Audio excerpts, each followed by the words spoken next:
Why, hello there everyone, I'm the Kumo Sensei, and welcome to the live stream. There's a lot of anime news that has happened, and I didn't cover it on this channel because it was too much to cover.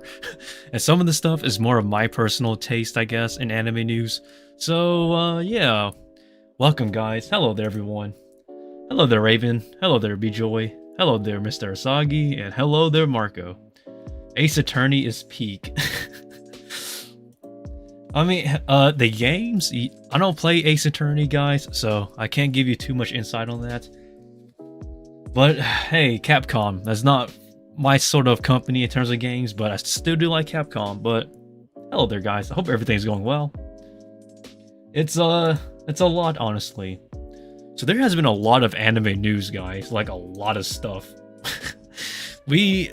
Oh man, some of this stuff is stuff I like, and other stuff is maybe stuff you're not too familiar with. So, yeah. Let us begin, guys. Alright. Dark Gathering. Oh, yes. This is the one I want to talk about. I loved good horror anime, and I'm hoping this one is good. So it's officially coming on July 9th. So that's a good thing. So now we know it's coming at 25:05 JST. So roughly around... Is that even the actual time? So 1:05? That's interesting. Yeah, 1:05, July 10th. Well, United States time, that is. It is great to see this, man. Hey, how's been your day? My day has been not so good, honestly. It's rainy outside, and no dance practice for me, so... We're doing online, online dance practice today, so I gotta post a video either today or tomorrow. But we just kind of had to wait and see. Probably post a video today, actually, for dance lessons, because due to the rainy weather and whatnot. But I hope everybody's day is going well. But it's official, though. And Dark Gathering is coming on July 9th, or July 10th, depending on where you live. I've been waiting for this anime, man, because oh boy, horror anime has been bad. a lot of recent horror animes have not been good. Same here, got a fever. Oh, I hope you're the best, B-Joy. Oh, guys, I want to give a shout out real quick. Hold up, let me transition back to the main page. I forgot to mention this. So, guys, I want to wish one of our boys a happy birthday. Mr. John Knights, it's his birthday today, guys. So, if you guys can actually wish that guy a happy birthday, that'd be great on the Discord or something.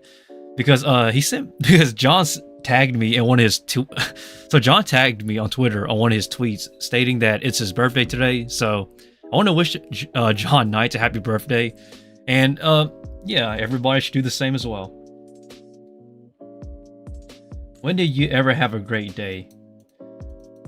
The great days are the days I can relax. So typically a Friday. But my gosh, I need to tell you what happened. It's stressful, but funny stressful. So in terms of my week, honestly, I said I was going to get around 2 to 3 days off. I only got 1 day off. What happened was that during one of my Tarantula orders, everything got delayed. So a lot of my tarantulas came in late. So I had to use an extra day just for that. And that was kind of annoying, but yeah, oh man, Marco, when it comes to a great day, I wouldn't necessarily say it's a bad day. It's just a stressful day because of work. But that's just for me though, guys. I don't necessarily have like really bad days. Unless family gets involved because of this huge family tree that I'm stuck in. Man, but other than that, it's not necessarily too bad though. Tap water has been really dirty these past few days. I hope it gets filtered out then. Is your Wi-Fi upgraded yet? No, my Wi-Fi is sadly not upgraded. But I do have plans of upgrading the Wi-Fi in probably within the next 2 years maybe. I know that sounds like a long time, but I need to do what I need to do first. In terms of priority, in which I'm focusing on the tarantula stuff. Okay. Well, you stream most of the time on Monday. Basically, you're doing stream is stressful day. Exactly. That's just the way it is, though. Statistically, I would like to get 2 streams in a day. I mean, 2 streams a week, if possible. So I don't really like to put my streams close apart. So like I like to space it out to give people chances to watch my streams if possible. Because I recognize that when I stream on certain days, either a lot of people are busy because of work and whatnot, or school or university, or that during those days it's too busy. So I like to space out my streams if possible. Okay, but anyhow though, have you watched the latest? Okay, my Wi-Fi is still the same as always. Well, you should upgrade it at some point. Okay. You watched the latest Oshinoko episode? Not really. I've seen clips, so I know what happens, but I need to go watch it myself. Where can we buy some spiders? So, I only sell spiders within the United States, so if you do not live in the United States, I cannot sell to you. And the only reason why is because to sell out of the United States of America, you need to have a export and import license, which causes a lot of money. Like, so much money you'll be broke. Oshinoko's latest episode was fire. Yes, everybody's been telling me that, but I'll watch it myself, guys. So basically, we are making you annoyed. I don't get annoyed. I don't really get annoyed. It's just that, like, when it comes, how should I put this? It's not necessarily annoying. That is a way too evil term. I'm not even gonna soften it too. I'm gonna tell it how it is. So, the thing is that I want people to have a chance to stop by. So my thinking is, well, heck, I might as well just stream on days where it's either stressful or busy, but not as busy as most other days. Which is what I try to go for. I'm usually stressed out on Sundays, Mondays, Tuesdays, and Wednesdays. I'm not even going to flex on that because those days I usually work those days, and when I do record a video and whatnot, like usually is during when I'm working, like at home here. So you dig your own grave now. Want to watch along? Not a reaction because copyright. I mean, I actually like to watch anime by myself because when you watch anime as a watch party, everybody spoils everything. So it doesn't necessarily go the way I want it to whenever I do a watch party. You dig your own grave now. I mean, but I think it's for the better though, in a way. If I could give people a chance to actually talk with me and stop by in terms of my live streams, Marco, then I think that the outcome justify the means, I guess. No need to put it on top of the stream, just pure reaction. Me. What religion do Japanese people follow? So, Japanese people are pretty much, I don't want to say they're not religious anymore, but there's really two religions. There is Shintoism and I forgot the other one, but a lot of Japanese people nowadays, Mr. Asagi, are not necessarily religious, quote unquote. They're still cultural, but they're not religious, if you get what I'm saying. So it's strange because a lot of people think that Japanese people are religious. They're not necessarily religious. They're very cultural. That's the thing. People, I don't know how to explain it like that. Culture and religion are not the same, by the way, guys. So I hope people don't get that stuff confused. Okay, what else, Ori? Sorry, I misunderstood. There's a lot of people in chat right now. Well, not a lot, but quite a bit to where it gets confusing. Friday is good day. Streaming is stressful day. So basically we annoy you and make your day bad. So in the end, we are making your day bad. How are you getting that? Whoa! What kind of brain dead take is that? I don't even get that at all. Friday is good day. Streaming is stressful day. So basically we annoy you and make your bad bad. No, streaming is okay. I think you're okay. I see what you're coming from now. Okay, you're interpreting it the wrong way entirely. So let me. Oh my gosh, I can't believe people thought of it like that. Oh man, that is so goofy. So essentially, Fridays is days I have to myself, essentially, guys. And then Saturdays is pretty much dance lessons days. And trust me, dance lessons can be stressful at times. But luckily, it's a rainy day. Thank God the forecast was right. So I pretty much a lot of time to myself, which I'm gonna use that to actually stream with you guys. But God, I love you, Marco. Gosh, it's so funny the way it's interpreted, though. I understand why it's confusing now when I explain it, but it's not like that though. I promise you guys. When I get really pissed though, I'm gonna tell you I get pissed. I don't really get pissed. Oh wait, pissed. That sounds wrong. I really don't get mad as often anymore. Not for reasonings, unless it makes me mad, I guess. But getting me mad is very difficult at times. Because I'm not dense necessarily, but I can pretty much take criticism just as fine as everybody else. If not better. It's like working at customer service. Boy, do I hate working at customer service. You guys don't understand. That is why I told you watch older streams. We're just chatting that way. Exactly. A lot of people don't get that though. I hope people do get that. The thing about me though, guys, if you want to know what's my favorite type of comments, is usually the jokey type of comments. I think there's this one comment from over a year ago that really sticks to me. I forget which video was it, but the comment was, "There's a mole in our operation," referring to my birthmark here. And I sorry. I'm sorry, guys. When it goes to stupid jokes like that, it just makes me laugh. No. Okay. Message retracted. Bravest Amon, no. Oof. But sorry, guys. But we need to get back to the anime news, though. Because there's a lot of anime stuff I really want to talk about. Do you know the rules of the internet? Yes. I've been on the internet for way too long, guys. I tell you what.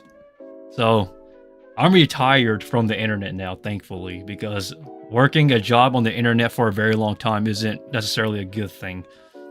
But Dark Gathering, though, guys, July 9th. This is probably the next good horror anime, I hope. Because everything I've seen so far from this series has been either interesting or very different from everything else I've seen in terms of the horror anime genre. So I'm hoping that this series will be the next good horror anime. Especially with this cast here, guys. Like, a lot of these people here are reputable people.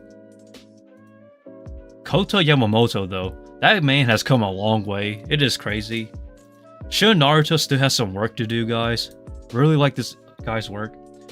Watching Haikyuu's last season now. Haikyuu is an amazing series. I really love the teamwork spirit in Haikyuu because I think it works. I think that's probably the anime with one of the best teamwork series and whatnot. Like Blue Lock and people. I don't know why people compare Blue Lock with what you call it, Haikyuu. They're sports animes, but they're not the same. Haikyuu focuses on the teamwork, and then Blue Lock focuses on the inner demon of like, I am the MVP of this, you know. I think the best anime to compare Haikyuu to that's not volleyball, that is sports, that revolves around a team, is like Slam Dunk. But I prefer Slam Dunk, though. Slam Dunk is an amazing series. Horror tends to go south.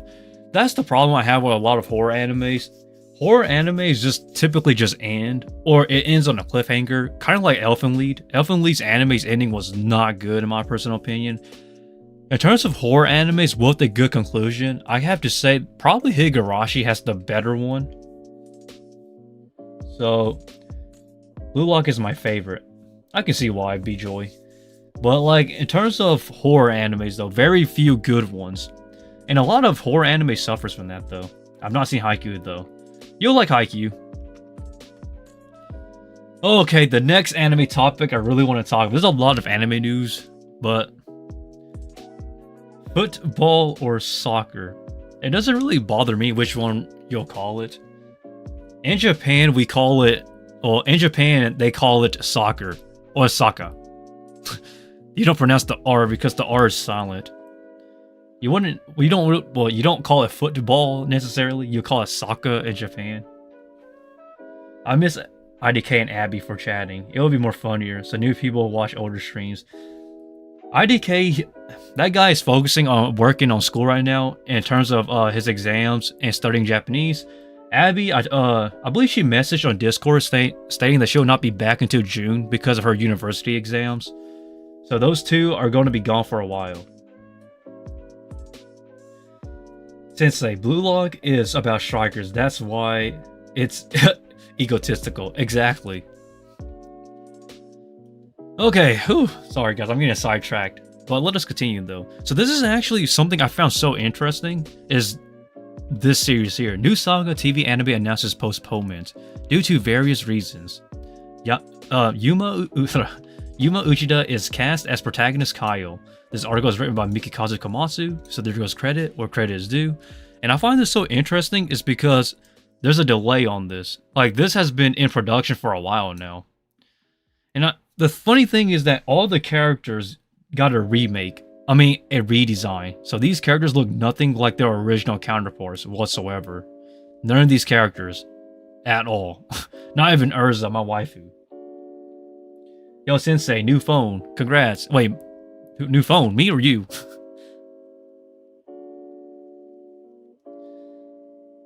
I don't care if it's football or soccer, but what the heck is American football? Football. It's not played with your foot. See, the American football is like the most hardcore sport of all time. I don't play that football. American football is so deadly, you will get injured. I feel bad because a lot of people, it's a very high-paying sport, but there's a lot of injuries, concussions, and a lot of bad stuff that comes with it after you retire. I like the credit due catchphrase. New smartphone. Hey, congrats, Raven-sama. Infinite Note 12. Congratulations on the new phone. Well, let us read this article because I found this to be so interesting, like very interesting. The official Twitter for the forthcoming TV anime adaptation of Masayuki Abe's fantasy light novel series, New Saga, announced the postponement of the broadcast due to various reasons today. The adaptation, produced by Sotsu Makariya and Yokohama Animation Laboratory, was originally set to premiere in July of 2023. The statement from the production committee reads, let us scroll down a little bit. Due to various reasons, we have decided to postpone the broadcast of the TV anime New Saga, which was scheduled to premiere in July of 2023. We will announce the new premiere date on the official website and Twitter as soon as it is decided. We apologize for any inconvenience this may cause to our fans. We appreciate your understanding.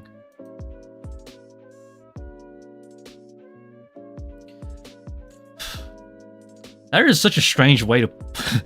why though? I'm thinking so much about this as I read it because I don't think it's necessary. Like they already had so much time and effort put into this. Not to mention, was it like 3 anime studios? They had 3 anime studios on this. Like, I'm guessing it has something to do with this collaboration with the 3 anime studios working together for this anime project. Because everything here is just ridiculously crazy to me.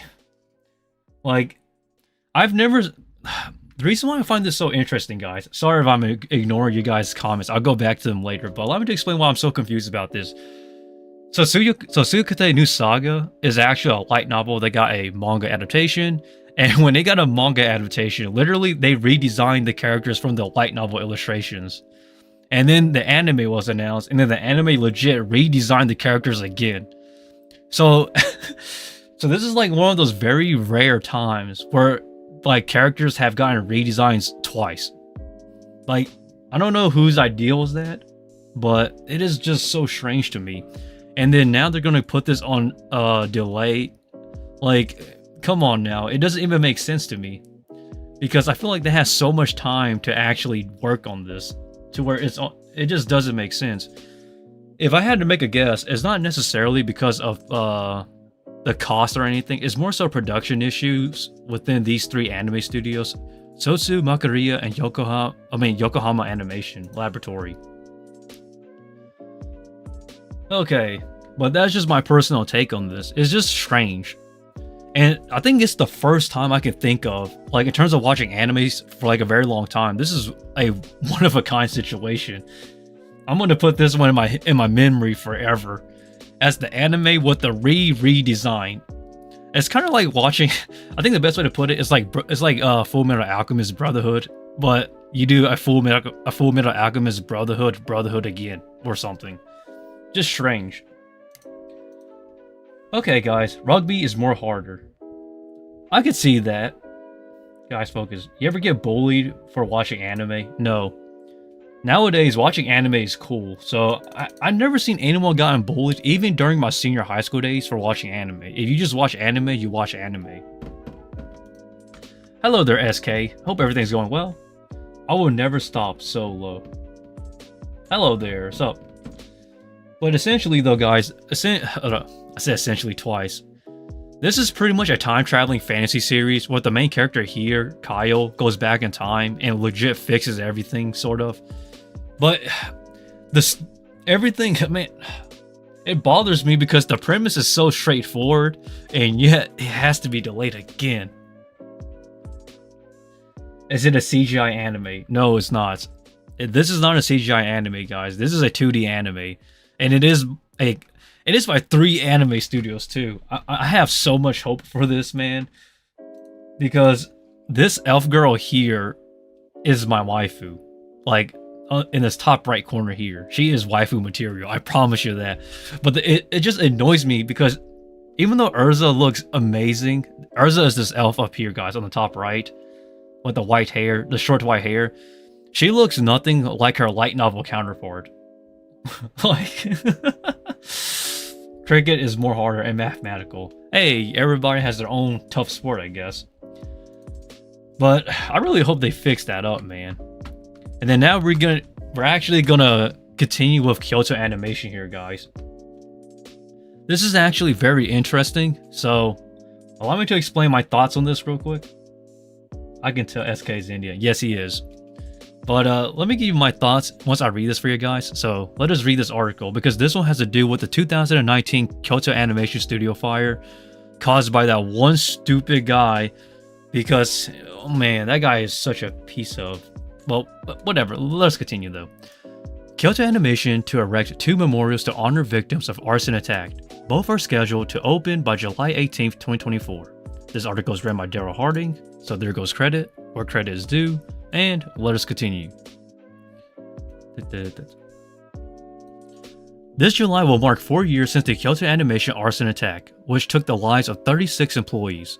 Shortly after the attack, Kyoto Animation president Hideaki Hata made a commitment to memorialize and honor those whose lives were lost while creating art enjoyed by people around the world.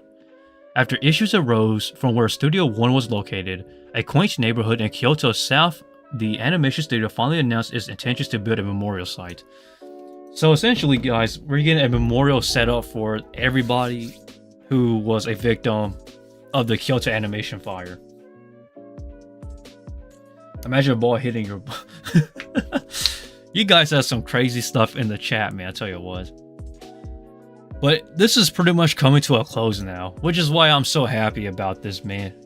The guy, man, Shinji Aoba, I think this was his name, the guy who caused the arson and whatnot, I'm pretty certain this guy is not going to go out easily. Like, he's pretty much life in prison at this point. Even though we don't know the final conviction, I'm pretty certain this guy is done for. According to Kyoto Animation's lawyer, the first memorial site will be erected near Kyoto Animation's headquarters in Uji City, rather than on the site of the arson attack in Fushimi, Kyoto. The headquarters were only a short train stop away from the site of Studio 1 and was within a 10-minute walking distance. The plan is to have the first memorial in a public space as a reminder of the incident, honoring the victims and thanks for the support from people around the world. Yep. The first site is planned to be open by July 18th, 2024, with the current staff of Kyoto Animation encouraged to submit design plans. A committee with families of the victim and staff from Kyoto Animation will be set up in July to organize the memorial site and work with the local government. They're doing a lot on this, guys. I bet you this will be a tourist attraction later on in the future.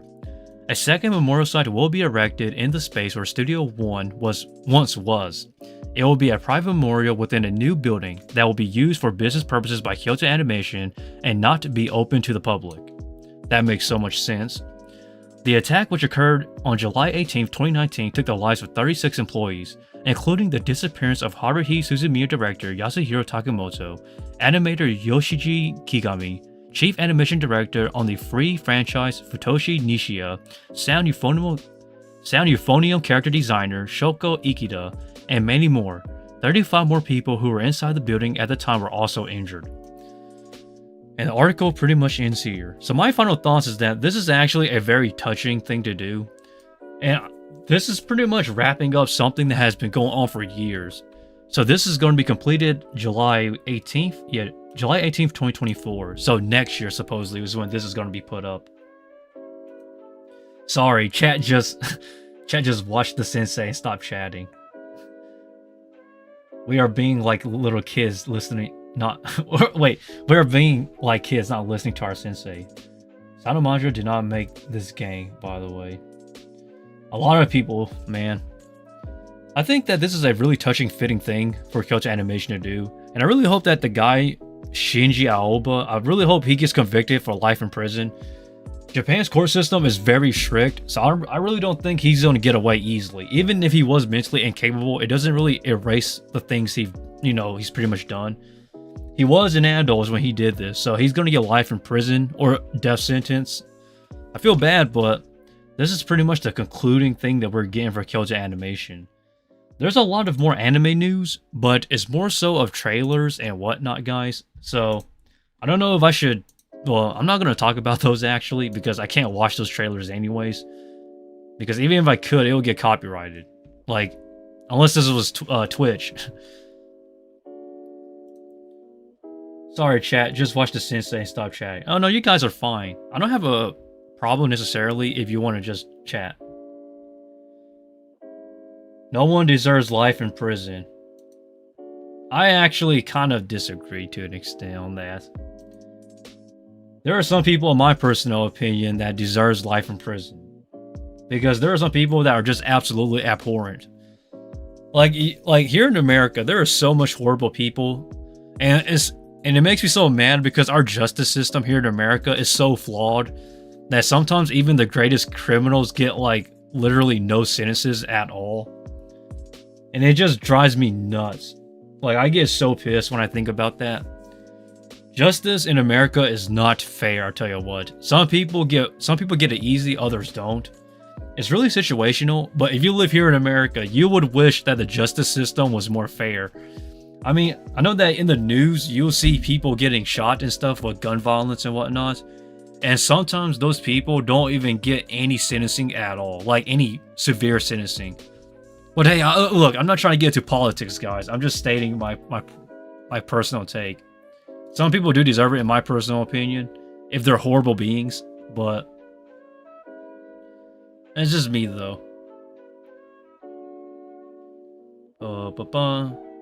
Sorry, guys. I know I'm going on a rant here, but that's just... It really... Oh, man, that really makes me mad now that I think about it, though.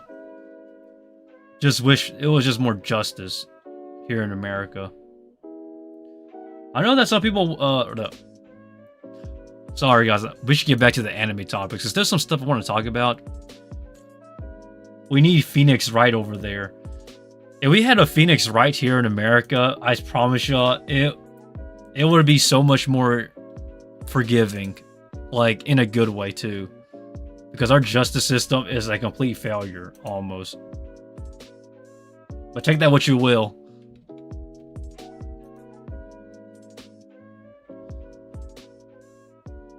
Did you? Okay, hold up. I was going to get into this Ragnar Crimson TV anime stuff, but hold up. Marco, did you read I Became the Male Lead Adopted Daughter? Yes, I did, actually, Marco. As a matter of fact, hold up. Let me pull up my notes.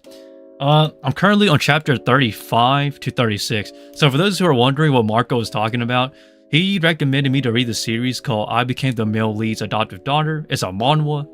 And I'm currently on chapter 35. So, hold up. I've taken some notes. Let me pull it up.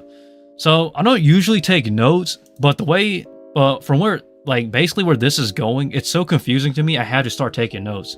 So currently from chapter 31, we learned about the house of Miroka, and wish there's some sort of tie-in with illegal beast hunting and beast taming, because due to the activities of like the harmless monsters, well, monsters that are usually harmless, starting to attack the parties of soldiers and whatnot. So I find that what I don't understand is that the House of Moroka was just introduced to us out of pretty much nowhere, and somehow there's a bit of a tie-in between the Moroka household family and the Tabanui's family here. So, and while it is pretty much illegal activity, which I put in question marks here, I know you guys can't see this, so I'm explaining because I had to take notes on this.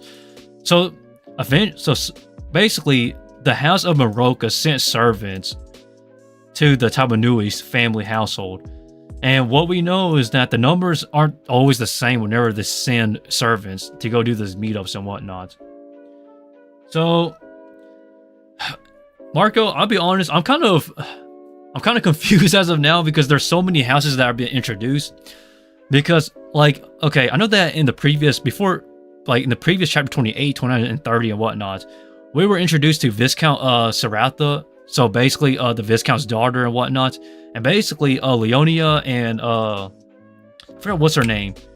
They pretty much friends, or they're going to be friends. So the Viscount is having a party and invites, the Veliotti household and whatnot, and now they're there, and now they're planning to look at reindeer, and that's basically where I'm at right now. But the question I have is like, where does this tie in with like the beast taming and whatnot? Don't tell me the reindeer that they're going to check out is going to get involved in some way or another. And guys, I do take notes when it comes to anime, manga, light novels, books, games, visual novels, the whole 9 yards. I would take notes on it only if I feel like it's needed. So, like, this is kind of strange for me to say that, because I know that people just watch anime and read whatever, but with me, I had to take notes. Not because I want to absorb this 100%, so I can be on track. So if I lose track, I can just look back on my notes. And it's funny because I have not taken notes on anime in so long. Like, I literally had to create a new notepad just to take notes on a manhwa that has been recommended for me from Marco. Like, It's crazy. It's been almost 2.5 years, almost. Maybe 3 years, actually, now. But sorry, guys. I'm just going a little tangent here. Because the thing is that if there's so many open plot holes going on. I hope they fill it in. So I'm currently on chapter 36, by the way. So if you're wondering, Marco, I'm on chapter 36 as of now. I've been trying to read one chapter every 2 days, if I can. So I'm currently there. And man, it is so confusing because, like, chapter 31 comes out of nowhere and introduces pretty much new households and the situation in terms of like the beasts in the forest and whatnot and illegal beast trading. Like, that was such a right field pitch. Like, it just came out of nowhere to where I thought it was going to be something important, so I just took notes on it. And it's kind of strange because I felt like this should have been addressed in the earlier chapters. This is not me hating on the series, this is just my criticism. So, like, I felt like that could have been introduced whenever,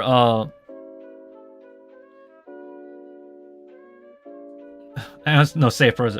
The manhwa is good, you need to admit. I'm not gonna say manhwa is good because right now I'm confused. That's the reason why I'm taking notes. Like, it's not clear. It really isn't clear as of now because like, this is chapter 31 when I was reading, and it just introduces all of these people and all these political stuff out of nowhere. So, like, these households, man, because there are so many households like within the regions and whatnot, it almost confuses me at times. So, but is the manhwa good? I wouldn't say it's good yet because I feel like I'm still in the beginning. Let's be honest. I'm not even 50 chapters in. Like, if people who read, if you read less than 100 chapters and you say it's good, it's kind of hard for me to grasp that because I need to read a lot of chapters before I can say it's good or not. Because I know that's such a strange take, but for me, I need to know for certain about where it's going. The way I see things is that every single 50 or 100 chapters is more so testing the waters. It's kind of like testing anime out. You watch the first 2 to 4 episodes to see if it's good. Same thing when it comes to mangas and whatnot. So when people suggest for me to read or watch something, it has to be an investment of my time. So I hope that makes sense. But Marco, though, I'm gonna say it's interesting, but I would not say it's good just yet because it's still too early for that. I feel like everything so far has been throwing fishing lines. Like going fishing, you cast out a line, and right now they're just casting out a lot of lines, and then they're just seeing which lines will actually catch a fish. Some of these concepts are interesting, but at the same time, like, it's not necessarily open to close as of now. It's more of open and let's just see what comes in. Elemental Gallade. It's not like you will watch it. These us old school anime fans nowadays, we're one of many. Nobody really watches old school animes anymore, but yeah. That's my current opinion so far, guys, of I Became the Male Lead's Adopted Daughter. It's an interesting series, but I want to see what they do with these new households, and then especially about the beast taming, because I got a feeling it's going to be a bigger role. They should have introduced that earlier on when Filio left to go do beast hunting and whatnot, leaving Leonia alone. I feel like during that time they should have introduced that part in instead of waiting about 7 to 8 chapters later. Marco, he asked you a question. You bet. Oh man, old school anime fans. But yeah, guys, let us jump back into this stuff, guys. So, this is the other anime news I really want to talk about, is Ragna Crimson. So I'll talk about this. Just let me read this for you guys. Ragna Crimson TV anime announces September 30th premiere and new trailer. 2 more cast members join the dark fantasy series. This article is written by Daryl Harding, so there goes credit, where credit is due, and let us continue. The battle between humans and dragons comes to a head this September with the premiere of the TV anime adaptation of Daiki Kobayashi's manga series, Ragna Crimson. To reveal the anime's premiere dates today, a brand new trailer was released that also announced the addition of 2 more cast members ready to take up the dark fantasy cause. So, man, let us discuss this. Joining the cast of Ragna Crimson TV are Reina Ueda, Kano Suyuri, and Demon Slayer Kimetsu no Yaiba as Otomatia. Takahito Koyasu, Dio in JoJo's Bizarre Adventure Stone Ocean as Grimwelt. And man, these are some crazy voice actors, I tell you what. It's kind of funny how, like, the animation here, guys, isn't crazy. Like, it's just average to me. So I find it surprising how they was able to get such powerful voice casts here.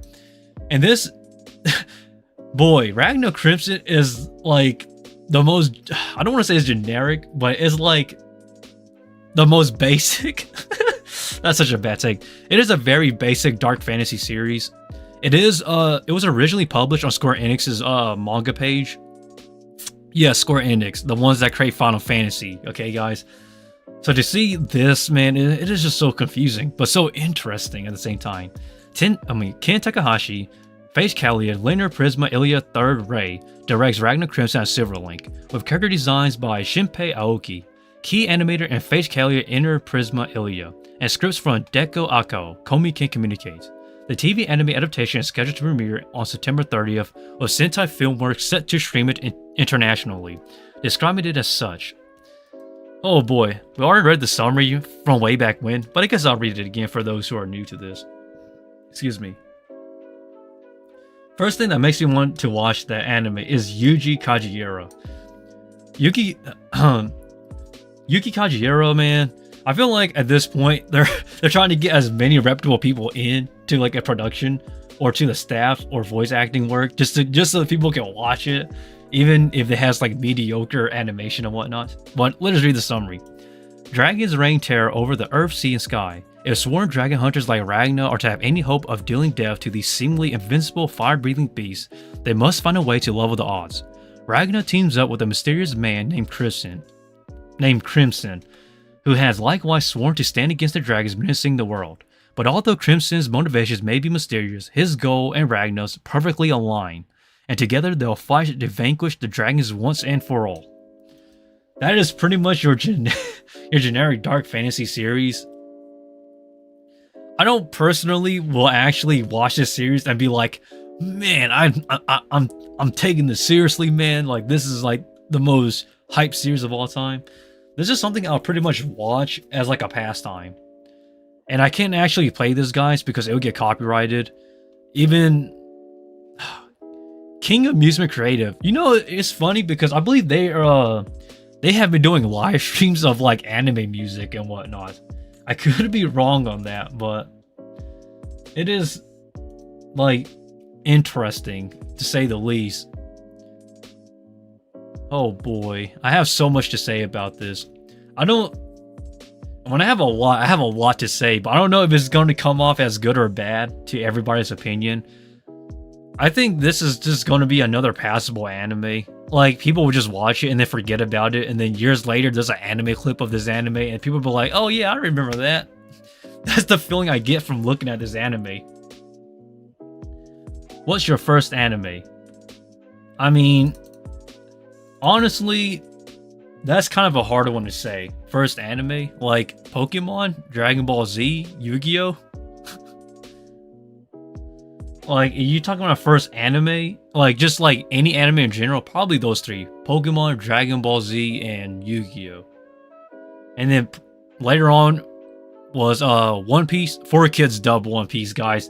The janky one. The one that is censored and whatnot. And then maybe Shaman King, I guess. And then everything else in between. I'm gonna go watch my Death Note. See you in a bit. Well, see ya, Mr. Asagi. Death Note is such an OG anime. It's sad that the sequels didn't do too well. Actually, we can talk about Death Note too, because I have a lot to say about Death Note. Mine was Beyblade and Metal Fight. Beyblade is like OG, man.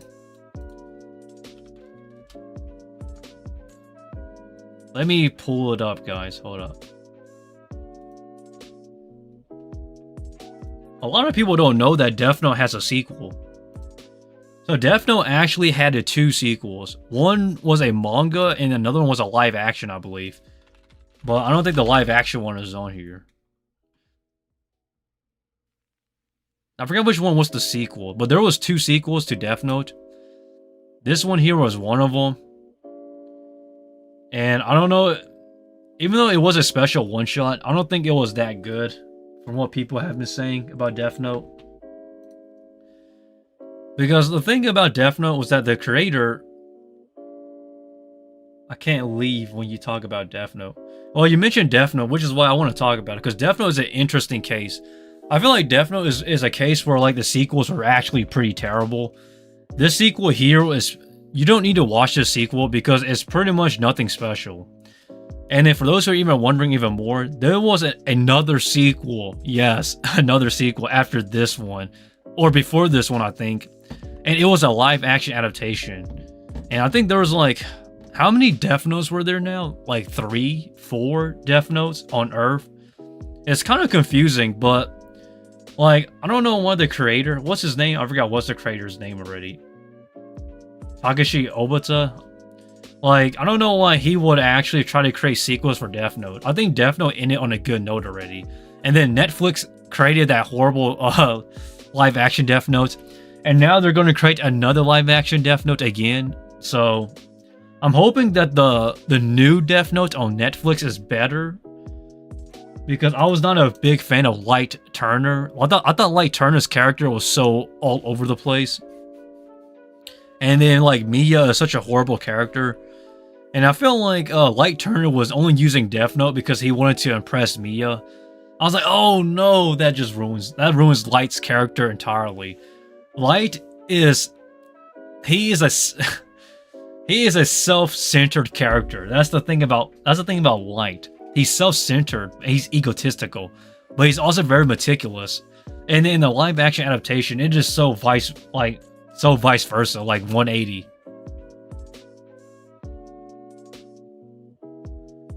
I can't believe... Wait, Death Note is very dark for a beginner. Nah, Death Note for kids. Death Note is not for kids, but it is very convoluted in a way. Death Note is dark. Some people view it that way. I don't view Death Note as a dark series. It's more so of an interesting series. And I feel like the ending of Death Note was very justified. And I thought it was a pretty decent ending because it makes sense. But like everything else though, like the sequels and like the spin-offs of Death Note has been absolutely abhorrent. In my personal opinion. Because they serve no actual... Like, they don't give anything new other than just, like, new events. Like, you can just leave this out entirely. But that's just my personal take, though, guys. Oh. You don't have to agree with me on my takes. Because my takes is my takes. You're free to do what you like. But I need to catch up on Oshinoko and Jigokuraku. These two animes I'm not caught up with. I'm one episode behind Jigokuraku and Oshinoko.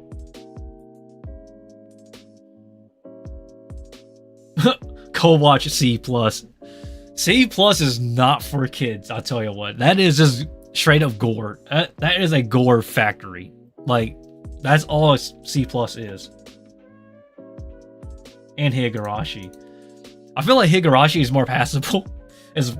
Higurashi is way more passable, man. For those who never watched C+, there is one scene that I don't recommend you guys go search up. The rabbits. If you search up the rabbits scene in C+, oh boy, man, it's like scarier than Attack on Titan. You talk about humanity being endangered, and then you watch C+ with the rabbits, and then your life changes 180. That anime, oh my god, that's not for kids. Don't search it up, guys. Do not search up a C+ rabbit scene. I take that back. Just go watch Higurashi and just call it dark. Just call it dark. Oh man, yes, we're talking about Blood C. C+. I'm pretty certain we're talking about Blood C here, because Blood C, like. There was actually... Wait. I could be wrong with saying this, so take this with a grain of salt. I believe there was a live action of it as well. I could be wrong on that, actually, when it comes to Blood C and Blood C+. I'm pretty certain there was a live action. I'll search it up later. I think I saw a clip with the children on his fingers. Man, you guys are so strange, recommending all these crazy series that nobody wants to talk about. I'm pretty much caught up with everything else, I believe. In terms of anime currently, guys, because I took a break off, so I didn't have time to watch a lot of these animes and catch up to most of them. Some of these I did drop because I feel like it was just Yuri bait, or like it just wasn't interesting. It's okay, I watch ReZero. I guess so, B-Joy. Hello there, Saf1. I must say, Mashle series is superb. Mashle series is such a great... I think, okay, so Mashle here... Oh wait, where is Mashle at? Mesh. Where are you, Mesh? Okay, hold up. Let me find you for a second. So Mashle here is actually a very good anime. The only problem this thing suffers from is the fact that it came out this season. And this season has so much good animes that it's competing with everybody else. So, it's probably just me who thinks that, but this show got overshadowed. Definitely got overshadowed. Like, everything around it was overshadowing it.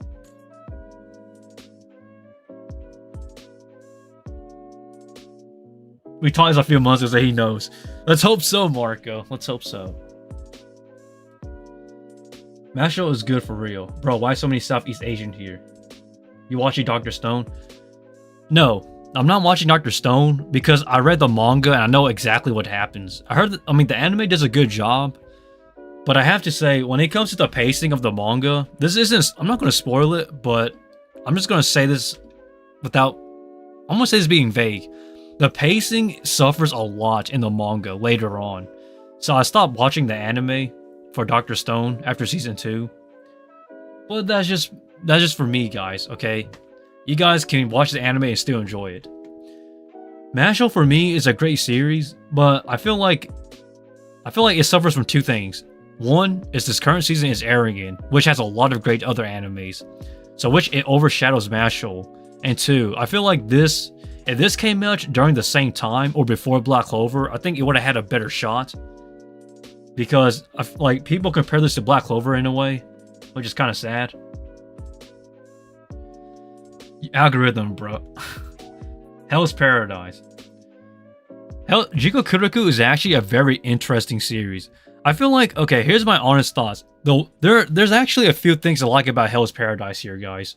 So I'm going to tell you what I like and what I find kind of, I wouldn't say dislike, but find it kind of concerning. So the things I like about Hell's Paradise, one is that it actually kills off characters that serve no more meaning to the plot line at all. So they do this early on too, which is a huge plus. When it comes to animes, I feel like sometimes they have characters that serve no purpose whatsoever and just keep them alive. You might as well just kill them off. So that's one good thing that Hell's Paradise has done right. And it doesn't kill off too many characters, by the way. They only kill off a certain amount. They don't kill off everybody like Akame got killed. No offense, but that's just my personal opinion. Two, I think the second thing that really makes this series interesting is the island itself. Like where they're at.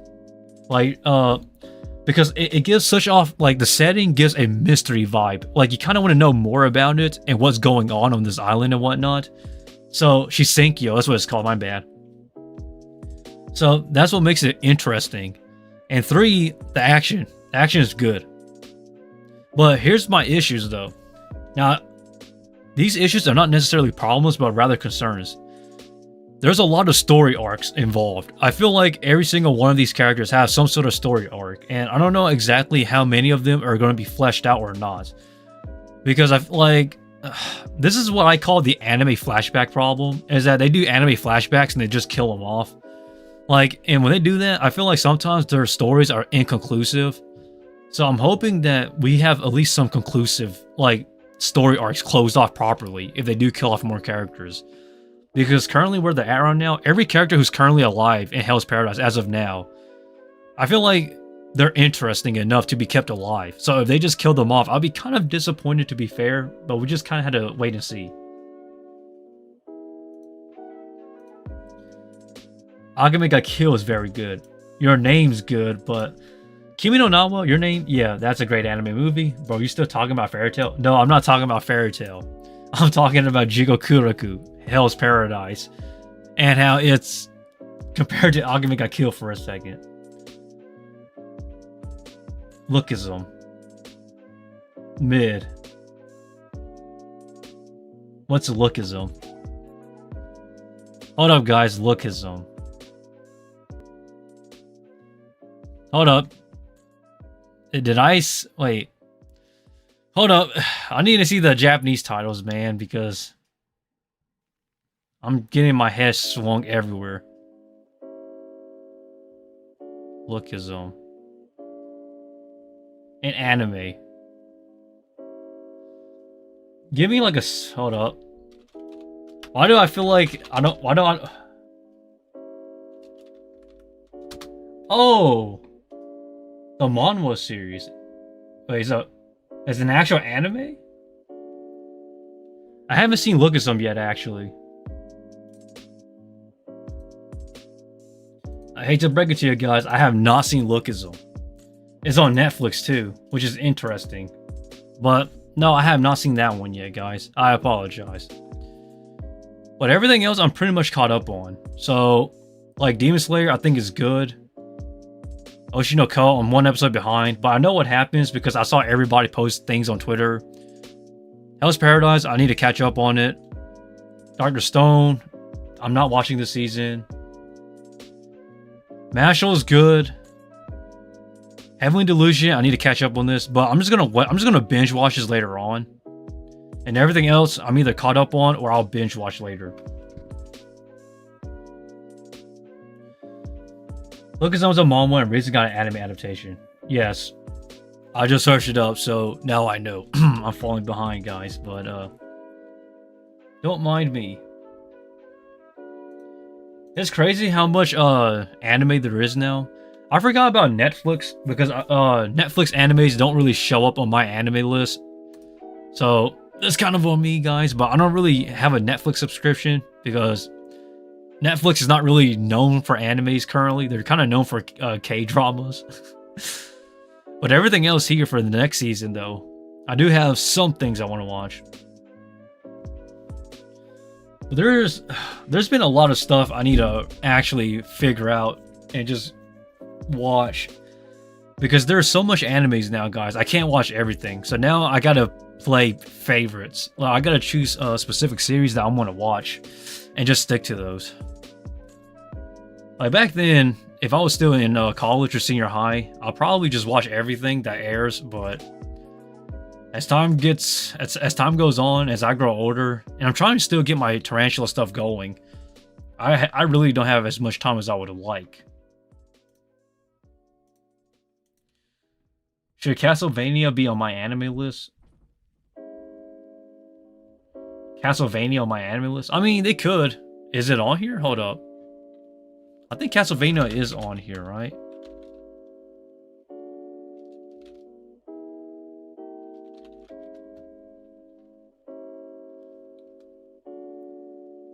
Definitely not. That's interesting. I thought it would be on their catalog for my anime list. I guess not. Should Castlevania be on my anime list? I mean, it could be if it wants to be honest. You know where I can learn Japanese? Mr. Asangi, my advice is that if you want to learn Japanese, there's lots of ways to get into Japanese. You can just find whatever works for you. Some people is textbooks, others is using Genki and whatnot. Others, people watch anime. I would not use anime as a means of learning how to speak Japanese, but I will use anime as a way to learn more Japanese words. That's just my personal take. Because the way anime speaks, like, anime Japanese conversations is not real. I keep having to tell people this because it's kind of confusing. The way anime characters speak Japanese is not realistic. Like, not realistic at all. It is so personified. Duolingo. Duolingo is actually a great study tool. I actually use Duolingo myself to study Japanese, but I will not use it as a learning... I will not use it as a way to learn Japanese. It's better for studying Japanese, but not learning it. But it's just my personal take, though. I hacked Duolingo. Duolingo's okay, I guess. I mean, I think Duolingo is a great place to start, but not a great place to learn Japanese. And then the next thing you want to do is once you start learning sentences, well, not sentences, but nouns and whatnot, you really want to start trying to put together sentences. I have free premium. Doesn't everybody get a free premium though if they sign up for free, like the first, like a 3-day trial or something? YouTube. YouTube is actually a great way to learn Japanese. I recommend watching Japanese YouTubers because that will help a lot. Because you'll see how their lips move and how they talk. And then you'll start mimicking their mouth patterns and how they speak. So YouTube is a great way to learn Japanese though. But the thing is that everybody learns differently. So I can't say this is the go-to method to learn Japanese. But I've always stated this, and I'll state it before. The one thing you really gotta learn first is nouns. I feel like people are trying to speak Japanese all at once. Like, they're trying to learn hiragana, katakana, kanji, while learning sentence structure, nouns, verbs, and adjectives at once. If you try to do everything at once, you're not gonna catch on to anything. That's just my personal take, though. And don't use anime as a method of learning how to speak Japanese. Use anime as a method of learning Japanese vocabulary. Because when they use nouns and stuff in anime, it's pretty accurate. So when someone says seki, like seat, or, they said, gohan, rice, or rice bowl, or whatnot, or itadakimasu, let's eat. Or this say, who's John Milton? John Milton, isn't that like a furniture brand? I could be wrong, but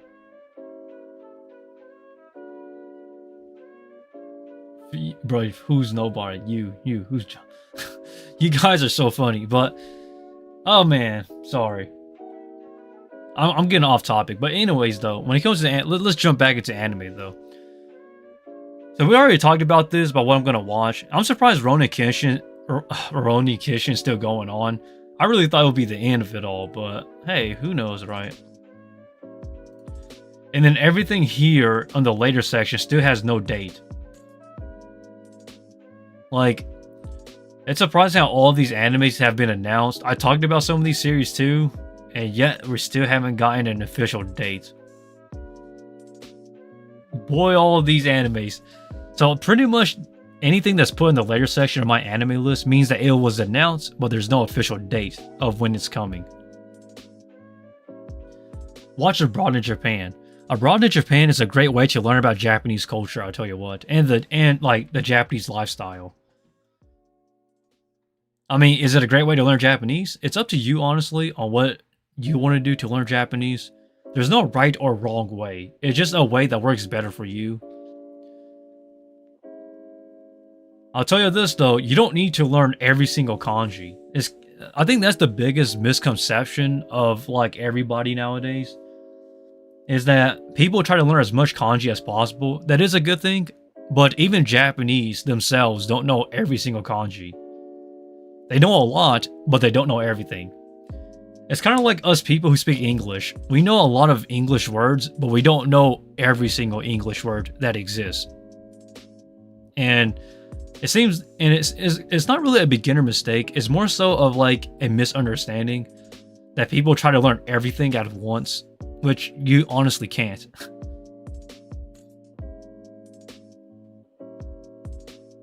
Overlord Season 5 confirmed. Hold up. Wait, Overlord? Hold up.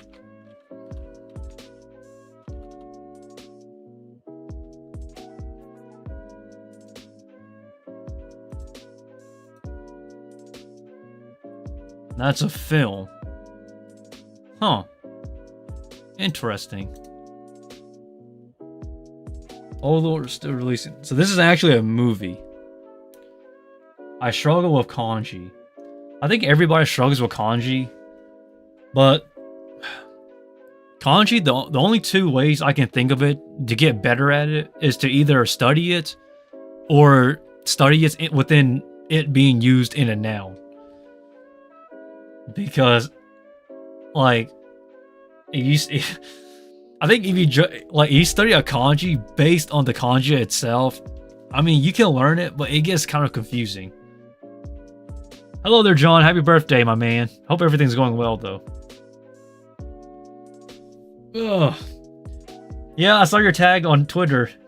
I can't believe it's your birthday, my guy. Enjoy it.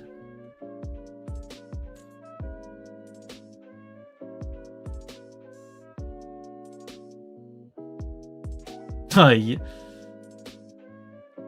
There's so much stuff coming on, guys.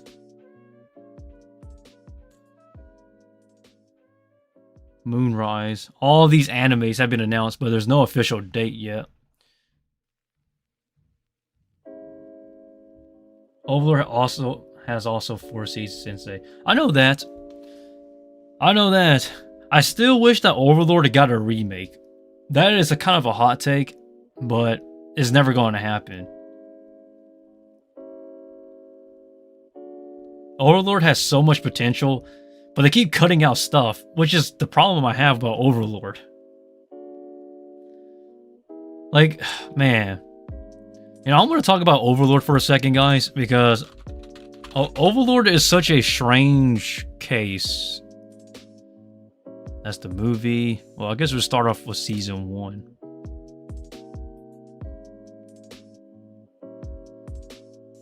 So, okay, guys. So now let us get onto this topic.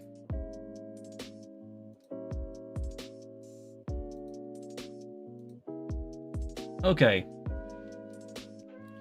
So here's the thing about Overlord, in my personal opinion. Sorry guys, I gotta load this up. So when it comes to Overlord, it is strange. I don't know if it's a good or a bad adaptation. It's a mix of both. So they adapt events pretty well, but when it comes to characters, they've been removed. They removed characters. Oh my gosh, I can't believe they do that. Overlord's light novel is so different from the anime. Like, I feel like in the anime, things happen, but they just happen. And the light novel is like context, and then things happen. So, you really gotta take that what you will. And I can't explain it more than that, other than characters and events being cut out, because, like, it's not even a bad anime adaptation, necessarily. It's just not perfect. Besides the CGI. I know the CGI in this anime is pretty atrocious, but I'm talking about just adaptation-wise. Man, I really want people to read it, but at the same time, is it worth reading? It really depends. Because reading this is like reading this light novel is so compelling. It is like... it is not like most other light novels that I've read. Kumo, what's your favorite Tina Turner song? Tina Turner. I don't listen to Tina Turner, to be honest with you. Nope, I don't. Sorry. Tina Turner's... I don't really listen to Tina Turner's music. I apologize, John. But that's just my personal take on Overlord, guys. It's not a good... I mean, it's not a perfect adaptation. It's a pretty good one.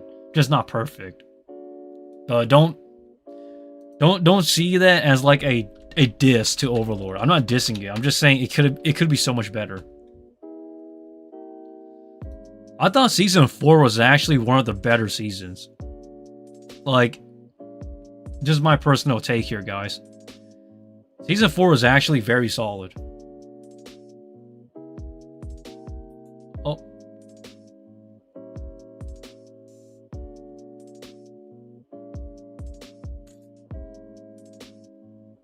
Okay.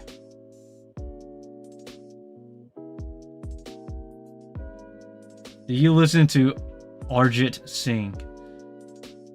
No, I don't. I know everybody's been recommending me this stuff, SK, but I don't listen to them. Because I just kind of stay in my own bubble.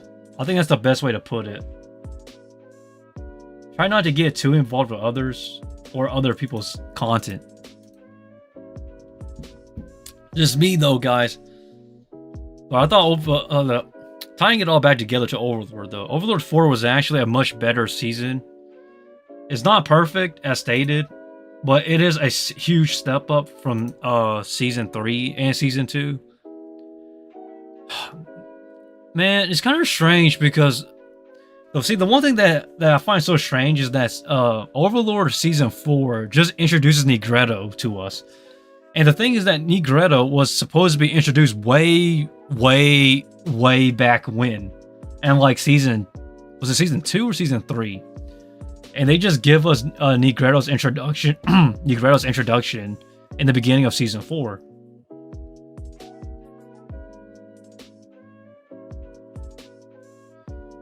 Yours and Foxen's voice sound familiar. Foxen's. Don't know who Foxen is, guys. I apologize. Foxen anime. Everybody's telling me to talk about these other YouTubers and whatnot.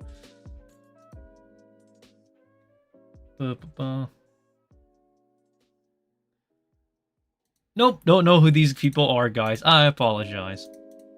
There are so many anime YouTubers that I don't know. Because the anime YouTube bubble is so big. Like, there's a lot of anime YouTubers I don't really know, guys. So I apologize. I know more about anime than I do about anime YouTube. Isn't that just a sad thing? You and Carrie Minati almost the same. I don't know these people, guys. I really don't know. Minasan, gomenasai.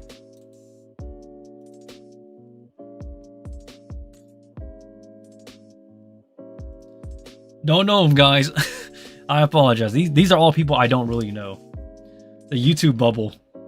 I don't know any other YouTubers nowadays. I feel like I'm out of my touch. Who's your OG? I never really had an OG YouTuber. Like, my OG AniTuber? So, the only few AniTubers I watched back then was my friends, which is kind of sad. Chibi Reviews, and who else? That's probably about it in terms of anime YouTubers.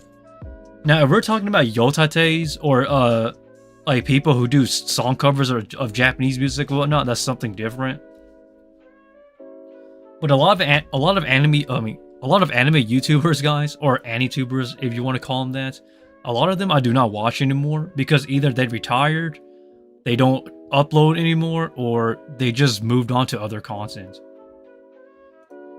I still think one of my favorite anime YouTubers of all time that had potential of becoming the next big anime YouTuber was an anime YouTuber known as Sam Watches Anime.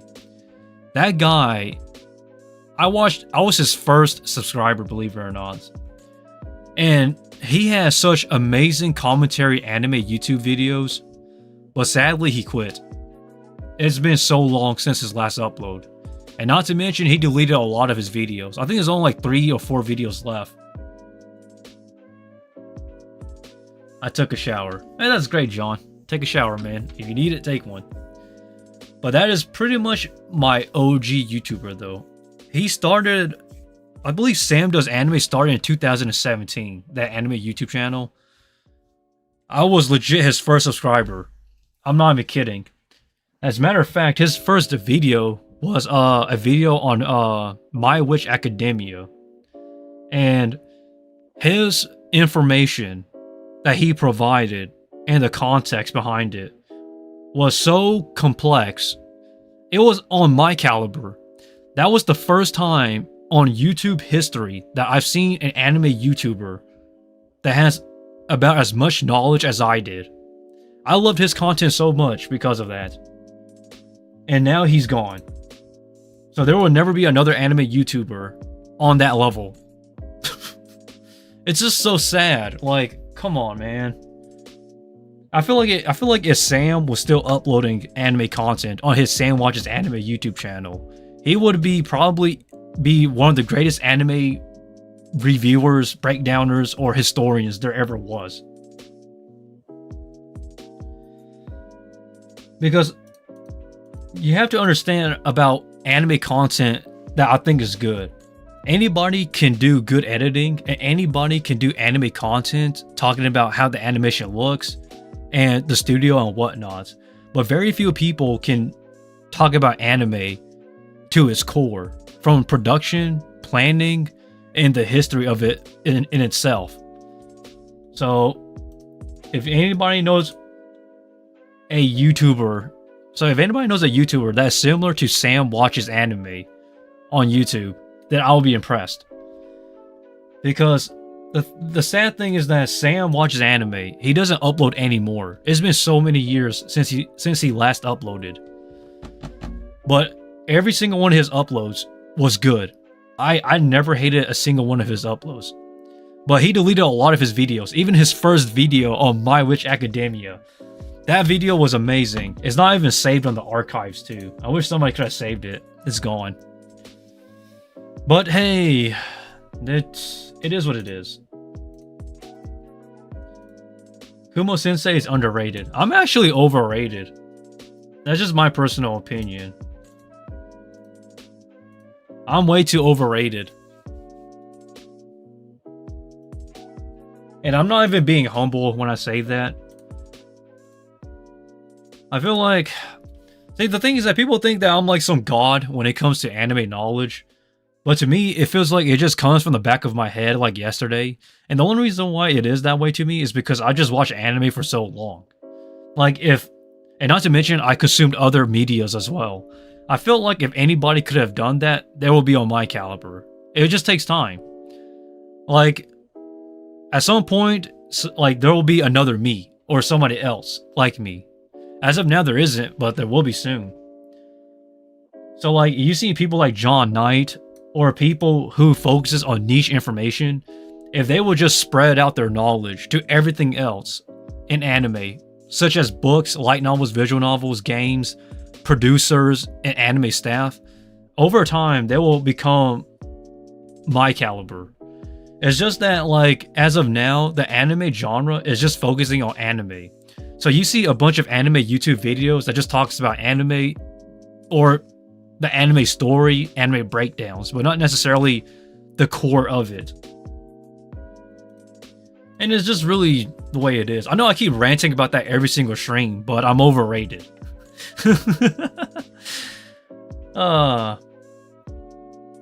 What is the YouTube called? I don't understand. The YouTube channel is just literally called Sam Watches Anime. That is the YouTube channel I'm talking about. The guy that I actually liked.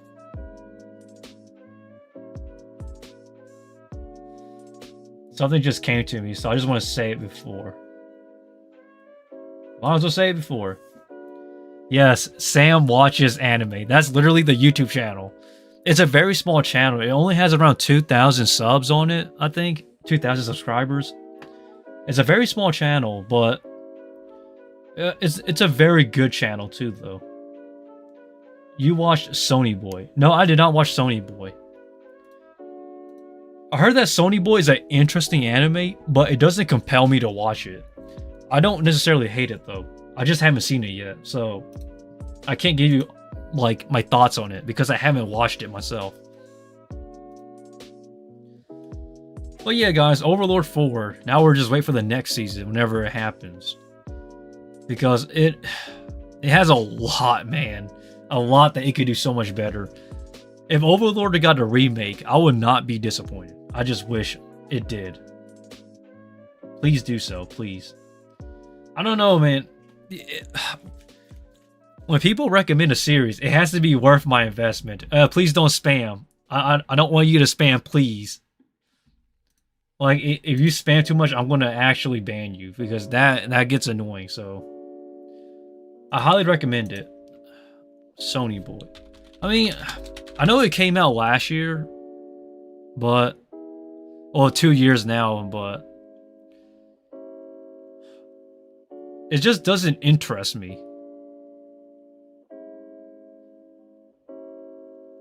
Like... Yuki Aoi? Well, okay, you got some voice actors here. Koyashi Chiaki, Saori Onishi, Aoi Ichikawa,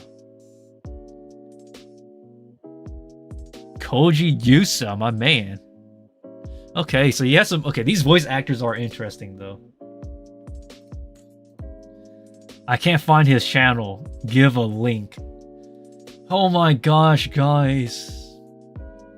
Hold up.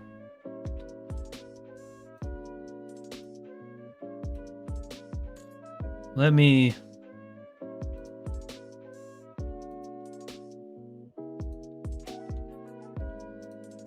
see if I can actually find this anime YouTube channel for a second.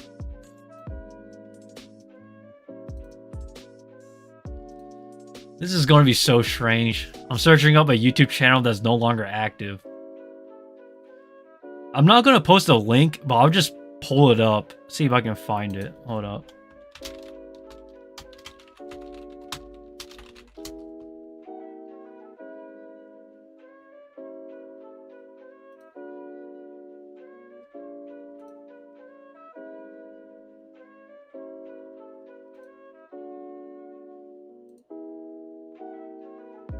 Is this channel here, guys? Hold up. Sorry, give me a second. This is the channel I'm talking about. Sam Watches Anime. This is the guy that I actually like. He's kind of... I think the best way to describe this guy's videos is that it is a mix between Glass Reflection, Mother's Basement, Chibi Reviews, and his own twist. This is probably like And it's kind of sad because he talks about a lot of animes. I know that nobody watches these animes because they're old school, but I do, okay, guys? I'm an old school fella here. So don't mind it, guys. But Sam watches anime. This guy has so much potential. All his videos are gone. Like, literally gone. I don't know how, I forgot how many videos he had. He had a lot of videos, and they were all very good. I know that nobody likes to talk about old school animes, but like his breakdowns were so thorough. Or not thorough, but at least interesting. But that's Sam Watches Anime, guys. He's probably the only anime YouTuber that I liked that was recent for his time. Old animes were the G's. Well, nobody watches old animes anymore, man. Like, old animes. Huh. Marco's like, watch Gintama. That's worth all your time. Yeah. If you... you can never watch... It's never wrong watching Gintama, because Gintoki is such a... He's not even a serious character most of the times. Most of the times he's just a guy who just likes to have fun. And then the references they just throw in for fun. Why can't I find his channel? You probably can't find it because it's not available in your region, probably. Where you live, maybe. I don't know. Really like that guy, though. But he talks about some random animes, man. But, like... Was it My Wish Academia? Little Wish Academia, that's what it is. He made his first video was actually about this anime here. And it's kind of sad because I thought that his video, this is probably going to be a, how should I say? This is going to be like a biased take, I guess. Hold up. Internet. Okay, so this is going to be a bit of a biased take here, but I really thought that his breakdown video of this anime was the best one on YouTube. And for a few reasons. He goes into depth about the production. He talks about the backstory, the history, and how this anime came to be. He doesn't just talk about this anime, like every other YouTuber. But since his video is gone, I'm going to do the history for you guys on My Wish Academia. So, guys, here's History 101 on this anime. Little Witch Academia. Little Witch Academia was actually an anime original project. And it was really just testing the waters out from way back when.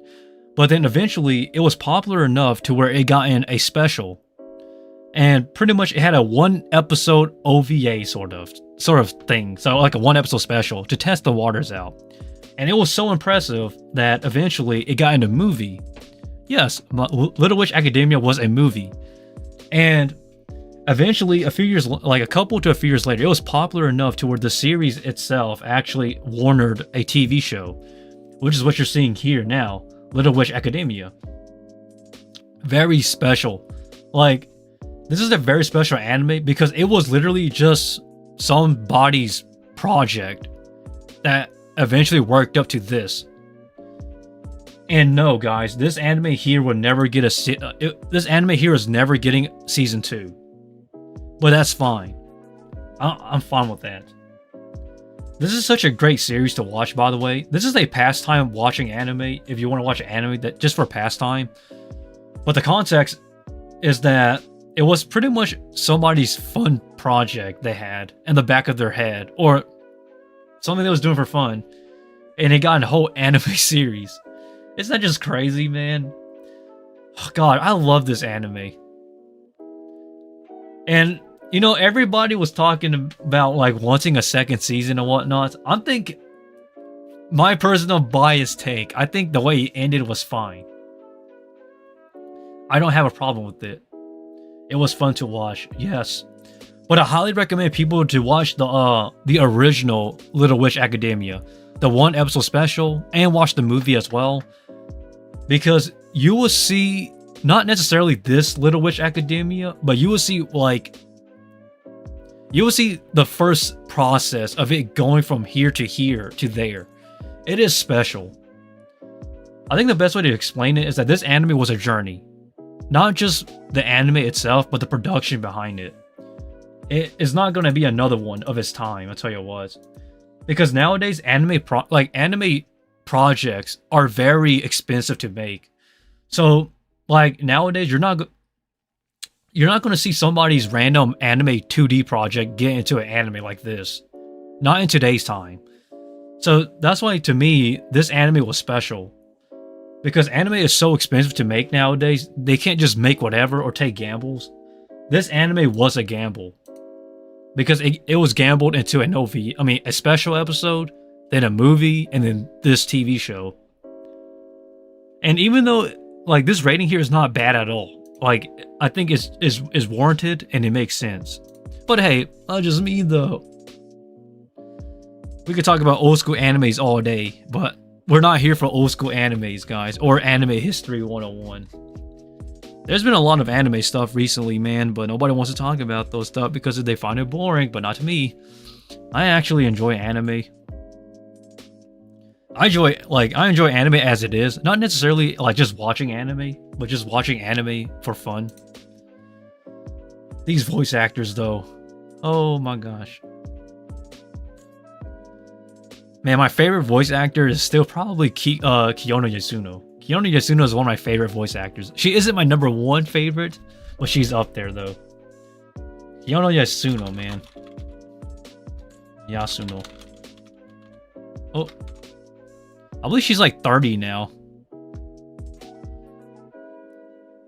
This is one of my favorite voice actors, man. Kiyono Yasuno. What an amazing voice actor, yo. She's a legend too. I think my favorite role she's voiced so far is Kaname from Macross Delta. Nobody talks about voice actors, but I do, because I love voice actors, okay guys? Fight me. Nobody's gonna talk about this stuff, but I will. Wow, she voices, So she voices Kumigawa Botan and Ani Happy? That's interesting. Didn't know that. I know she voices Megumi though, from Senai Heroine. Senai Heroine? Huh. Man, but god dang it, man. Such an amazing voice actor. One of my favorite voice actors of all time. Kiyono Yasuno. I could really use an autograph. I'm gonna fanboy out here, but let's not go there. Anime history 101, guys. We go way back. I believe she started voice acting in around 2010, 2011. I really want to trace back her history of how long she's been active, but...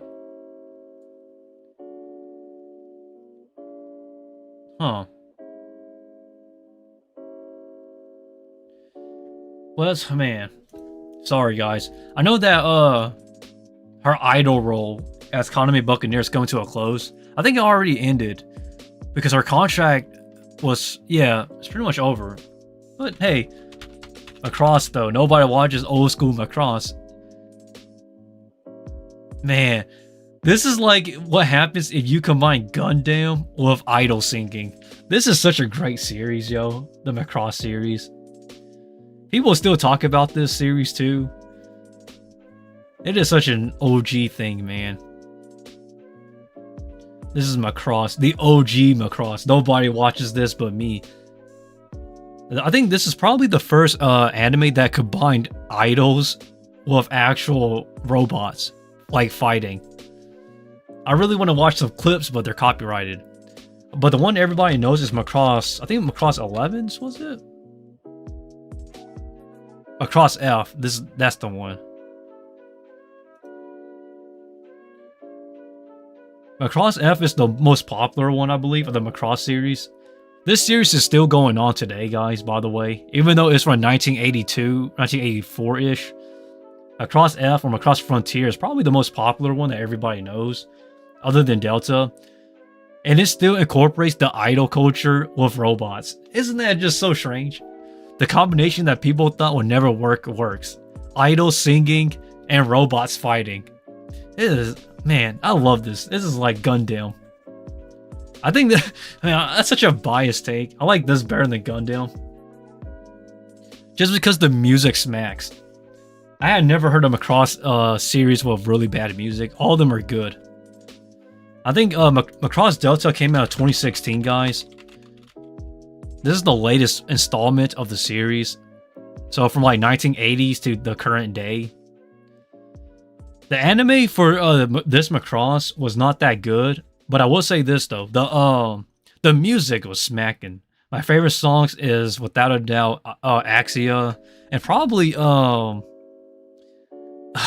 was that one song?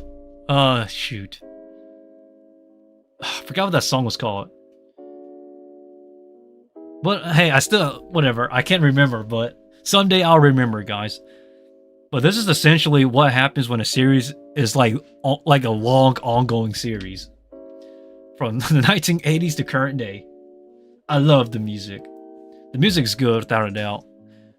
But people prefer Macross F over Macross Delta. I still think both of them are good. But just hey, it's just preference, guys. I'm old school, guys. Like very old school. It's kind of funny how when people think of old school animes nowadays, they think of like the early 2000s. So like stuff like what you call it, like Sorono Otoshimo, for example. People think like that's like a people be thinking like this is like an old school anime. This came out 2009. It's not even old school. It's kind of funny. It's strange. How do people identify old school animes now? I feel like anything under 2010 is identified as old school animes.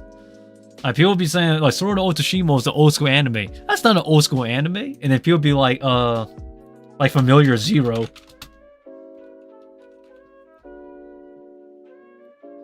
People be like Familiar Zero is an old school anime. This is not an old school anime. Oh my gosh, man.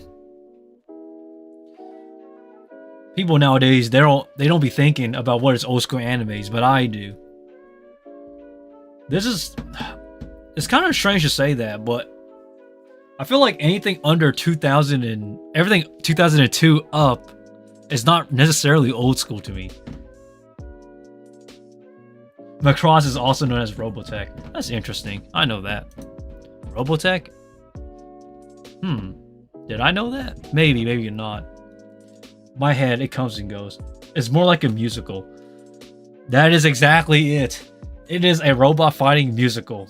That's the best way to describe Macross.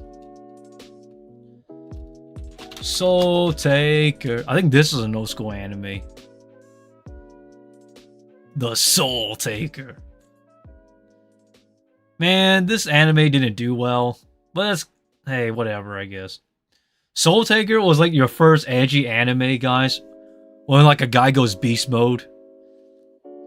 Really old school animes. You should go. There's this one scene where he goes into his his beast mode, and he's so fast. They thought they thought that dude flew. He didn't fly. He just ran so fast. He ran so fast they couldn't see it. This is beast mode. This is like the one anime that incorporates that beast mode. It didn't do too well, but hey, it was 2001. Anime was different then. Anime is changing all around. Bro, I learned Lion Song while watching Macross. Hey, congrats, Marco. That's the spirit.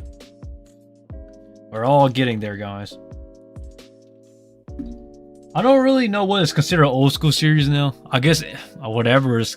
I guess everything in the 2000s is old school now because everybody makes me seem like I'm old. Oh, excuse myself. There's not really much animes anyways in the 2000s because anime production wasn't as big as it is now, so.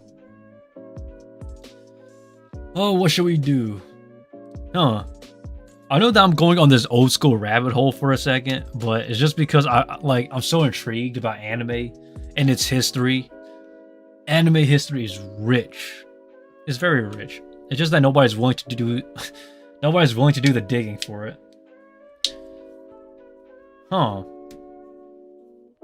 JoJo, the first JoJo was interesting, but that's for another time, I guess. That's not really anything much to talk about now. I guess I'm gonna wrap it up here for today, guys. Well, yeah, it's a relatively short stream today, but we're almost there, guys.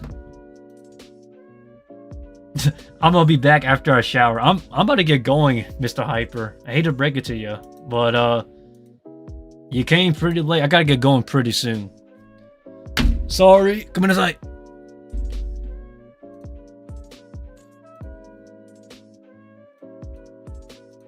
Okay, guys. I don't want to stream too long because there's nothing really else to talk about. Sorry, I'm just doing some stuff here. Hold up.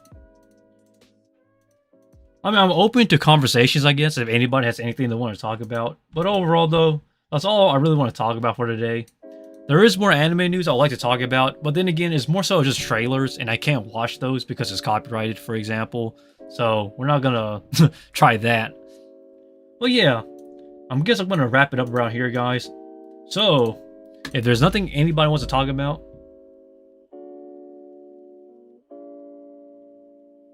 Demon Slayer Season 3 English will stream, dub will stream tomorrow. Yes. I know that. May 28th. Remember my last second showing? Oh yeah, I remember that one. I was like, whoops, sorry Marco. And I had to clip right back in of the end screen. I was like, hey, whoa, okay, sorry Marco, I didn't see you too. But next time. That's exactly I remember that though. That was some crazy stuff. Came in last second too. But yeah, guys, there's nothing really I want to talk about now. So I guess we'll do closing talk, I guess, if you want to call it that. So if anybody has anything to discuss, I'm willing to talk about it. Demon Slayer is pretty interesting. For the English dub of Giyu, the water pillar for the English dub and Demon Slayer, he's the same voice actor as Ichigo Kurosaki in Bleach. I find that to be pretty cool. So I'm impressed. The voice acting for the English dub of Demon Slayer is actually very solid. And you know, that's actually a good thing to say because I feel like the English dub of anime is getting better and better. It's not perfect yet, but it will get there soon though. At some point it will be perfect to where like you can enjoy English dub or English subtitles. It really just depends, honestly. I personally still prefer like the Japanese versions, the Japanese voice actors over the English voice actors. But yeah, John, I do know that though. Demon Slayer Season 3 English dub is going to be streaming tomorrow. Man, it's crazy how like English dubs are happening more frequently. Because back then, when it came to English dubs, you had to wait about 2 years almost for an English dub to happen. Now you just wait like a couple months and it's like, hey, here we go, English dub cast, yeah. I remember back then, you had to wait anywhere between 2 to 6 years for English dub. Thanks for putting a reminder for the stream. I can't forget that, man. I felt so bad because, like, you jumped in last second. I was like, oh, shoot. I was like, oh, man, I feel so bad. Like, ugh. I'm going to use my stage acting skills. I was like, oh, shoot. My bad. Okay, Marco, next time, okay? I'll stream Saturday, blah, blah, blah. But essentially, that's how it was, though. Ooh-wee. That one's on me though. But yeah, in terms of English dub, John, I don't think you've noticed that, but the history of English dubs has been brutal. Like, I'm an anime historian at this point, but I remember back then, you had to wait years for an English dub. And it was just because the licensing issues, because you have to understand, communication back then was very poor. The internet was not where it was now. And eventually we got there, but before that you had to legit send 1,000 emails and then you had to talk to execs for royalties and the licensing rights to actually stream and dub it. So when it came to English dub, guys, it was very, very, very brutal. Hello, Raymond. We're doing closing talks now, guys, so we're just doing a quick talk before we in stream today. It's not done yet because it's just open chat. You saw we had 7 people here. Yes, we have so much more people here now than ever. We're slowly getting there, guys. But on the top of English dubs though, it was very difficult. And even back then, English dubs were not good because they couldn't afford voice actors. Because there was very few good voice actors out there. So like a lot of the good ones, they were either busy doing other stuff, or at the time getting a hold of them was impossible because like even though we already had emails existing, it was still difficult to get like the people to come into the studio to voice. So reaching out to people like Vic, Chris Sabat, and all those guys was like incredibly a difficult task. Or Jennifer Hale and all those other people. It was just impossible. But nowadays, like everybody wants to be a voice actor, so getting voice actors is like boop boop boop. So now you just had to wait a month to 2 months, and then you have an English dub. Oh gosh, we come so far, man. Because back then, like literally the people that was doing the voice dubs were like people in your backyard, like or your neighbor. You just got random people. But God, that was some great. Those are some great times though. Like I remember how hyped it was when an anime got a dub. It was just like the most respected thing of all. Like it was just so respected, I guess. I can't think of any English dubs from back then that stuck out to me. Like because I just consumed it as is. Kind of like Fruits Basket's English dub, the old school one that is. I believe they had an English dub. It was just like, okay, good. There's an English dub. Let's just watch. That a lot of people don't understand that, which is why they say English voice acting is bad. It wasn't because it was bad. It was just because it was just hard to get a hold of people at the right time, right, and at the right place. So they just hired a bunch of random people that they thought was good. Kind of like how Ghost Stories turned out, and my camera light just died. Oh, I'll change it I'll change it later, guys. But that's history for English dubs, though. English dub was not necessarily a big thing because it didn't pay too well. It really didn't. Like you're talking little. Let me change the battery real quick.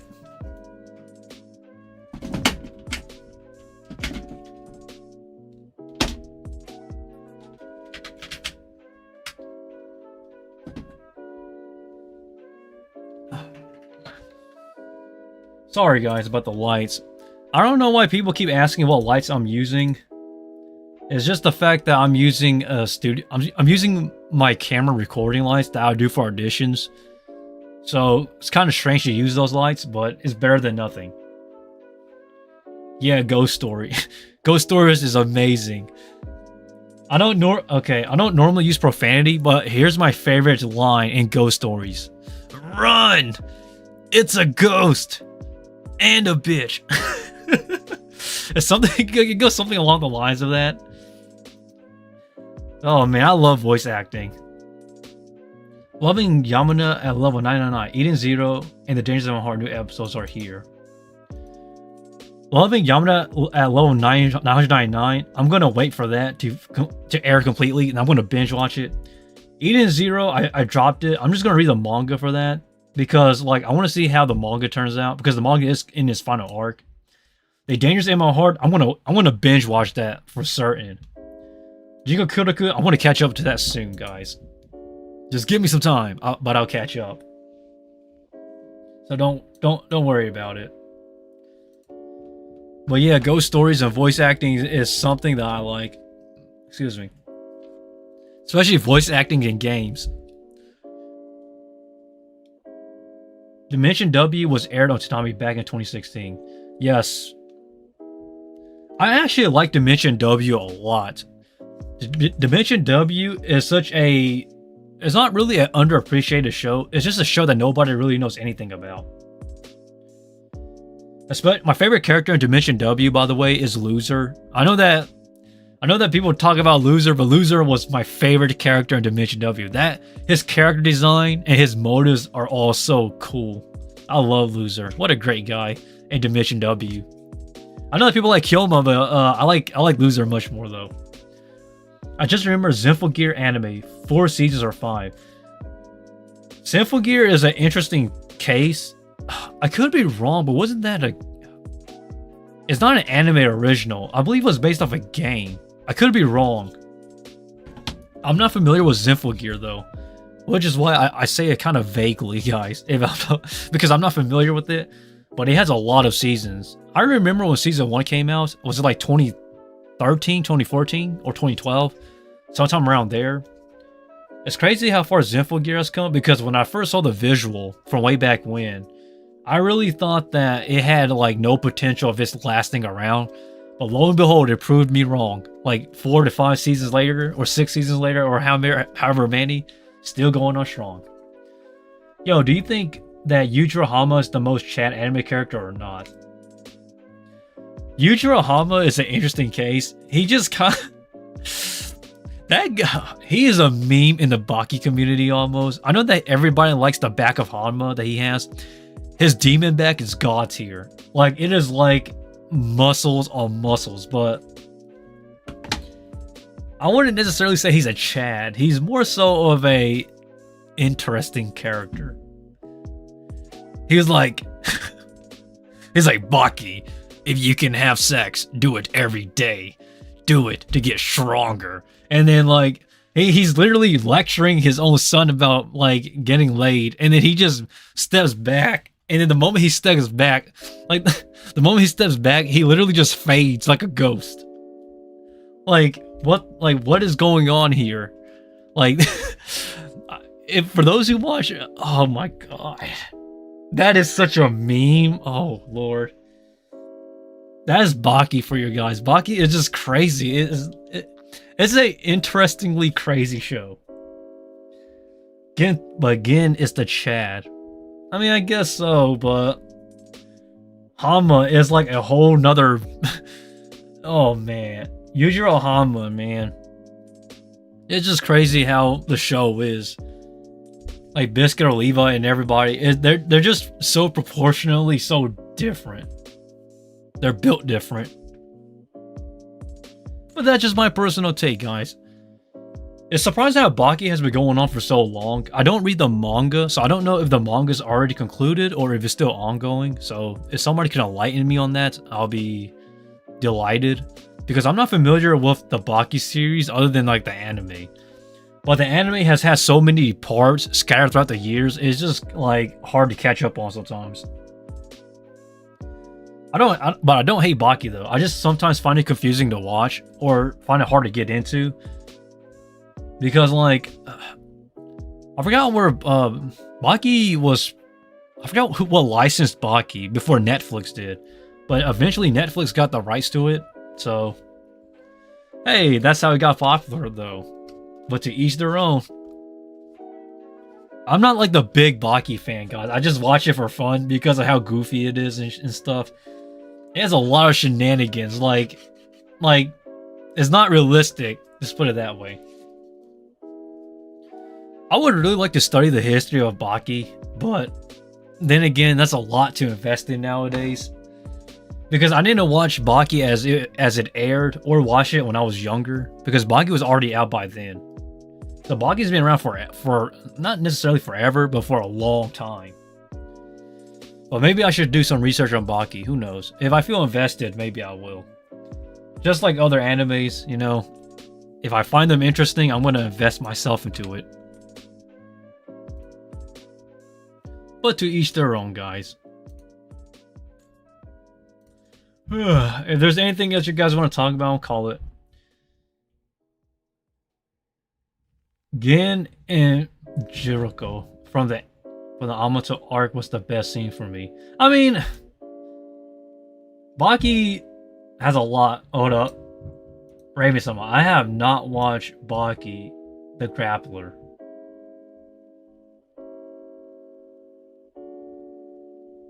Wait, I have not watched Baki the Grappler, but if I'm correct, I think Yujiro did it with every animal. Every single animal too, right? I mean, okay, yes, if you want to put it into that context, yes, that guy was banging animals, which is kind of strange. I'm not a zoo guy, but I would question the authorities for that. Gin versus the Jiroka versus Monster Art. See, Marco's talking about Gintama, guys. Gintama is an amazing series. It has a lot of episodes, but it's totally worth it. Like, the thing about Gintama is that I feel like Gintama is made for anybody who just wants to have fun. I've seen people before who are not into Gintama, which is fair, honestly, because there's no anime that's for everyone. But, like, here's the funny thing about me. The first time I watched Gintama, I was not into it. But then during my senior high school years, I was really into Gintama much more. Because maybe, I don't know, maybe it was just like a phase or something. But it's certainly not for everyone, I tell you what, when it comes to Gintama. It's for the majority of people, though, who likes it. But that's the thing that makes Gintama so special, is that if you don't take Gintama too seriously, and you just enjoy it as what it is, then it is a blast to watch. You know, because nowadays people overanalyze and overcritique animes. So for me, I think anime is best enjoyed either blind or just take it as is. So that's why I don't really watch a lot of anime YouTubers nowadays, because I feel like it gives too much bias to a series. And while I don't mind watching those videos from time to time, I'd rather just watch the anime itself, enjoy it, and then watch those videos later. Or just not watch those videos at all. And that's the way I will approach anime nowadays. Because a lot of good animes, or a lot of decent animes, usually get ruined now because of people's anime reviews or something along the lines of that. Like, it has to make sense to me, guys. I feel like when people critique animes, it's too heavily focused on the anime itself and not the core of it. So, yeah. So that's why when people mention anime YouTubers, I feel kind of like I'm in another world, because I don't really associate with other anime YouTubers as of yet. Samurai Heart. Marco here. Love you, man. But yeah, guys, I guess I'm gonna call it here, guys, for a stream for today. So, without further ado, guys, thanks for watching. And yeah, I gotta get going. I really want to sleep. Actually, I need to eat, but I'm sweating. Believe it or not, I'm sweating here. Because, oh yeah, I never told you guys about that. So, for those who don't know, my camera lights here is what I use for auditioning. So, when I record audition videos, I actually use it often. So, the thing is that the light, even though it projects LED white lights, it also produces heat. So, in a way, I'm getting hit by a heat wave here because it's hot. But yeah, I'm sweating a little. So without further ado, guys, thanks for watching. And yeah, if there's any things you want me to talk about in the future, just let me know. Wait. Why you want me to wait? Complete 2 hours. Well, we can just round it up 2 hours. So it's good, man. I really got to get going too. So yeah, until the next one, guys. Wait, when will I live stream again? I'm not certain, guys. Next week, we'll have to see. Maybe either Monday, Tuesdays, or maybe on a Friday or Saturday. It really depends. I don't really make promises because for me, everything's always been an iffy situation. But I will announce it when I do, though, guys. So without further ado, until the next one, kapee.